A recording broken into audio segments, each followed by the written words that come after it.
good afternoon. My name is Ola Tamanova, and I want to thank everybody who joins us at Ukraine Media Center Ukraine Forum. It's been 10 years of the war, and today is day 502 of the full-scale invasion of our homeland by Russian aggressor. And I want to thank the representatives of all the mass media who tell the world the truth about this war and a heroic resistance.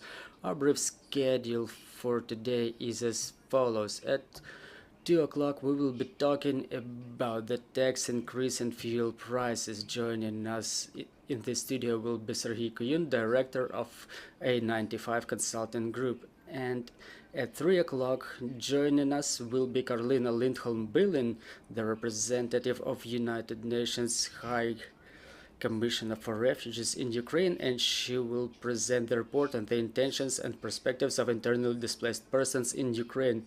And joining us right now is Denis Marchuk, Deputy Chairman of the Ukrainian Agrarian Council, and we will talk about the operation of the grain corridor and the current situation in our agrarian sector. So, Mr. Denis, good afternoon.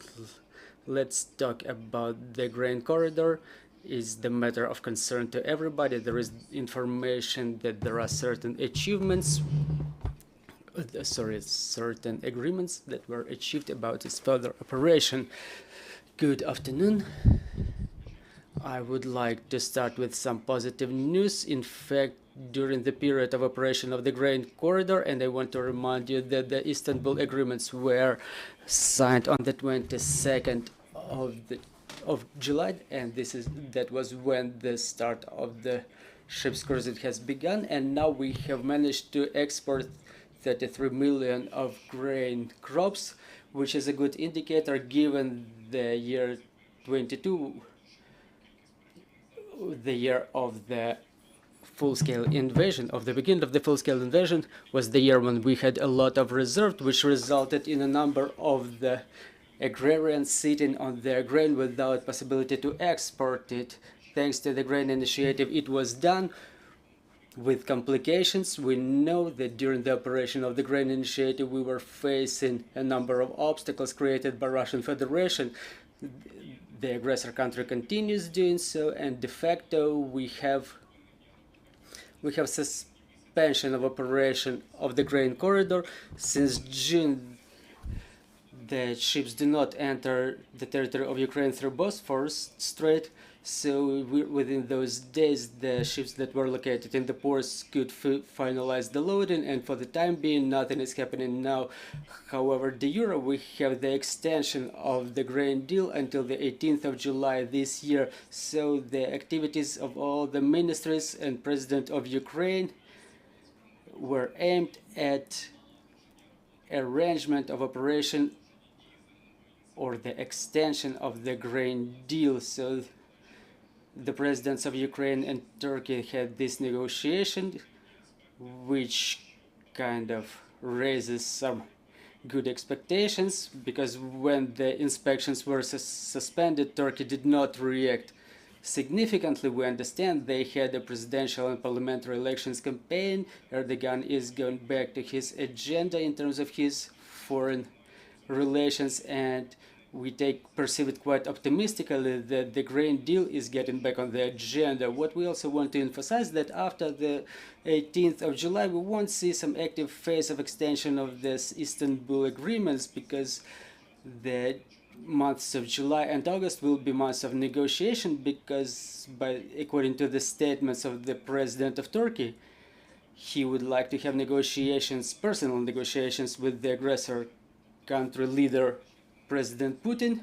There is no still date for such negotiations, which are about to take place in Istanbul, but within the months of July and August there will be no exports from the ports of Odessa. What will happen next? I hope that should they even not achieve any agreement, the grain deal will continue operating just like it did during the time of withdrawal of Russia from the grain deal back in November. The ships were continue their operation upon the agreement of United Nations, Turkey and Ukraine, and now Ukraine is the guarantor of the passage of the commercial vessels in our territorial waters. We started the commercial insurance for the commercial vessels, more than 500 million hryvnias oh, I'm sorry, 20 billion hryvnias, which equal to $500 million, which will be another insurance instrument to ensure the security and safety of the vessels operation in territorial waters of Ukraine. And we got confirmation from Turkey that they can guarantee the passage through the corridor all the way until the Bosphor with the support of their armed forces, their navy, which gives quite an optimistic outlook for the export of Ukrainian agricultural products. Mr. Denis, you mentioned the insurance fund that started its operation already. How did the market react to this news?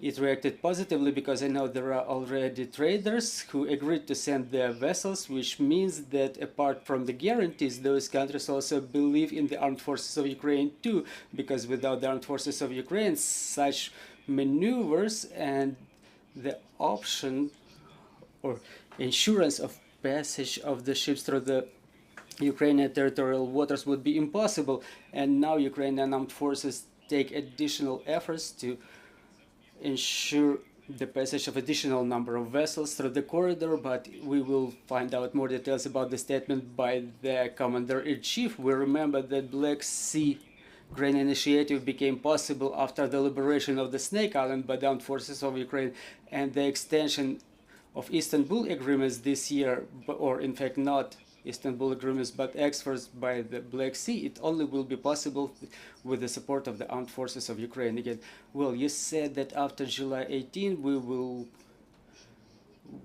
be expecting for a pause that may be extended, that may be lengthy. What will be the consequences of such pause for our agrarians and for the market in general? Well, it may result in growth of prices. UN already says so. I want to remind you that with the beginning of the exports from the territory of Ukraine, the prices in the world fell about 24%, which was possible thanks to the export of Ukrainian grains. So if Ukrainian products will not come to international markets in timely manner, we should expect for the growth of the food prices, which will be difficult for the poorest countries. And I will remind you, the main markets that require Ukrainian products are the markets of the Middle East, Asia, and Africa. And the concern of United Nations is not unreasonable, because any delay in logistics and lack of possibility to timely deliver the agricultural products will create another challenges with the famine in those countries. So let's talk about the situation in our agrarian sector, what's going on in the borders with the EU. Well, under conditions of blocking of exports through the Black Sea, the solidarity corridors are a potential direction for us, as well as the direction of exports through the ports of Danube. The figures say for themselves. During May, thanks to the operation of the Danube ports, we were able to export about 3 million tons, which is a record indicator. We never used to exercise such an amount of export, and now there are certain assurances by the management of the ports and the business that starts developing infrastructure over there. That infrastructure is popping up as different storage facilities and reloading facilities for grain crops, and the increase of the number of barges, which makes the transportation cheaper thanks to the demand. And we may state that for us it's quite a perspective direction of export. From the position of European Commission, which resulted in blocking of our exports to 5 countries of Eastern Europe, Poland, Hungary, Romania, Bulgaria, and Slovakia, well, the transportation was suspended through their roadways, which resulted in the number of about 200 trucks per month, which is a very little number. And after cancellation of this embargo on the 15th of September, those directions will start operating more intensely, which gives us the prospects for exports in combination with seaports in amount of 4 million and a half tons of grain crops of export. But due to the fall of the harvest potential this year, which will reach about 44 million tons with approximate estimates of 55 million. Using those channels, we will be able to work efficiently and not create additional problems for Ukrainian agrarian manufacturers. Yet another problem is that those logistic ways are quite costly, specifically for Central and Western Europe. I mean, the movement to Bessarabia, to the river ports, because that logistics is a significant fraction in the part of the cost of products. So for all the western regions like Lviv, Ivano-Frankivsk, it's important for them to have our western borders operating, both railways and roadways. In a couple of months we will start the sowing campaign for winter crops, and the western regions should prepare for this. Well, talking about the residues of our last year harvest, do we still have it, and what are the amounts that we still have? Yes, it still exists. And talking about the grain and oil crops, we have about 10 million tons. It's a smaller indicator compared to year 2022. Back then we had up to 30 million tons. But thanks to the export potential through the Black Sea, first of all, the logistics was operating and our western export directions were operating well, which is a good indicator because almost all of the regions already started harvesting winter crops. More than 1 billion tons are already harvested. We expect the amount of the grain cultures, thanks to the improvement of weather conditions, to grow up to 67 million tons in total. Thank you very much, dear colleagues. If you have any questions, please go ahead. Good afternoon, Anastasia Kravchenko, Ukrinform. My question is as follows. It's about the prices on the internal market of Ukraine. You say that in the global markets the prices are falling, so how do those fluctuations with the grain corridor influence the internal market in Ukraine, when in Ukraine the prices are at least 40% below the market? Because unfortunately the demand in the market, or the supply in the market is way lower than the demand due to the suspension of the grain corridor. So in fact we see it, we have the export potential growing for meat and dairy products because the raw products are being bought at lower prices, and it creates the additional value that we like to talk about, something that we like to bid on. And in these conditions it really works, but generally the indicators inside the country are lower compared to the global ones. Thank you. Dear friends, do we have any questions? Well, I have a couple of statements that I would like to express in terms of operation of the business. I had meetings in Khmelnytsk and Cherkasy region with the businesses, and in Khmelnytsk region we had regional meeting, and one of the main concerns that apart from export potential that we have is the preparation to the new season. I mean, in the year 24 we will have the exchange of the agricultural lands for legal entities, and the limit is increased for up to 10,000 hectares per one legal entity. I want to remind you that started from the year 21, individuals may buy up to 100. Individuals which are Ukrainian citizens can buy up to 100 hectares. And we initiate the amendments to review the limits in case the legal entities exist, so that they could buy only 100 hectares per one legal entity, so that those agrarians who are currently in the front lines, those who under-receive the proceeds due to the lower prices in the external markets, they become less competitive, and we want to have a good competition in our markets for both small, medium, and large-sized businesses, and in such conditions it's impossible to compete in the market. Also, a week ago, Ukrainian president was meeting the representatives of the Ukrainian business, and they were asking what are the main problems the businesses are facing. And for us, the agrarians, one of the big problems is the pressure from the law enforcement agencies in Cherkasy region. One of the biggest agrarian companies is being pressed upon by the law enforcement agencies. It started a month ago. I'm talking about such companies as Mayak and Dekavet, and On Friday, the law enforcement agencies were searching the offices of Vola and Zolotonis Bekon, which create jobs for around 300 people and pay taxes in amount of about 30 million hryvnias, and now they suffer because their operations are suspended, their accounts are suspended, and so that you understand, the people have about 70,000 pigs that they need to feed. They need to pay salaries to the people, and they have their accounts suspended. So it's important to make sure that if the businesses operate, we are ready to provide all the documents for inspections, but please don't suspend the accounts, because if the accounts are suspended, it threatens the operation of the whole business, including the employees and the cattle. So those are the important issues that we want to bring up and to give some publicity to them. Thank you very much. We have some questions. Good afternoon, Japanese company NHK. Now the farmers have reserves from the last year, and what if the deal expires? You say it might be suspended. What happens to those reserves then? And now there is the alternative way being established through the NUP. How may it minimize the results of the suspension of the Agrarian corridor? Well, I partly answered those questions. So those reserves that we still have, they will be contracted within the next marketing year. We started in July.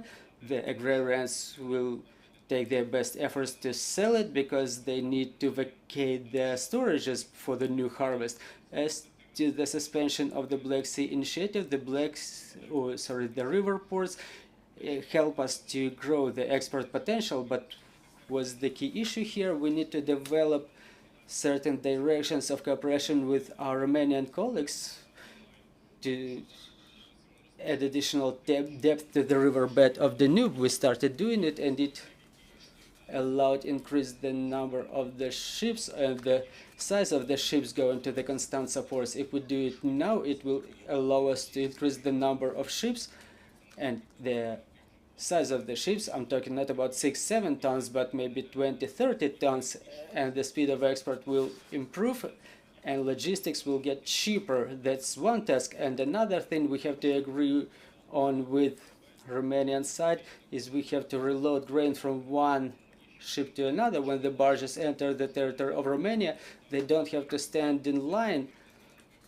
and to unload all the grain or other products in the port silos that can be used by the Romanian farmers. So in order not to make it happen, we have to reload it right in the sea from one ship to another, and thus intensify the speed of logistics and making it cheaper. Because remember, in the last year it happened so that the barges were staying like a week or two, and those costs were borne by the agricultural manufacturers, with their profit being minus 50-60% below the market prices, because we had to cover the logistic costs in that way. We have more questions. Alexander Kutsak, Ukrainian Radio. We now talk a lot about our harvest, but please tell me, is it absolutely impossible to convert our harvest this year into an added value, to consider the processing issue? Maybe if we process it in Ukraine, and meanwhile the logistics, meanwhile this matter is being solved, the logistics will get arranged. Well, I've already responded to Anastasia. Well, in part, that we already have this story happening to some of our agrarians. We have positive story with, for example, manufacturing of bioethanol, which grew from hundreds of tons to tens thousands of tons. But again, we have to understand that this processing means investments, and we have to search not only for internal potential investor, but also external foreign investors. And in the conditions of the war, it's difficult to find people who are ready to invest some funds in that. There is a prospect for investments of investments in the dry ports, and now there are investments in the river ports on Danube. But to export our products, we have to think about the markets. We may manufacture a lot of meat or dairy products, but what happens if, like Europe did, the import would be suspended for 5 countries and all the added value lost its operation, and we were losing 3 to 4 million euro per month only because of this suspension. And during the time there is a political will, we may use the transit, but if it doesn't happen, where should we go with this added value? During the beginning of the full-scale invasion, the agrarian manufacturers were resuming operations in their old infrastructure. They were doing some crops, some flour products, and they were sitting in it because the demand was not as high as the supply. So talking about the added value, first of all, we have to talk about the potential markets where those products may go. Is the European Union is the most prospective market for us, 500 million of wealthy population, but you see the competition there is very high, and traditionally is the markets of Africa and Asia. We could export added value over there too, but in that context we have to reinforce our international presence, our trade missions there. We have to take part in different expo exhibitions, and this is how we can recommend ourselves to conquer the new markets. Thank you very much for this information, for this broadcast. Joining us was Denis Marchuk, and our next briefing is at 1400. We will be talking about the situation in fuel markets, so bear with us. We continue working for our victory, and glory to Ukraine.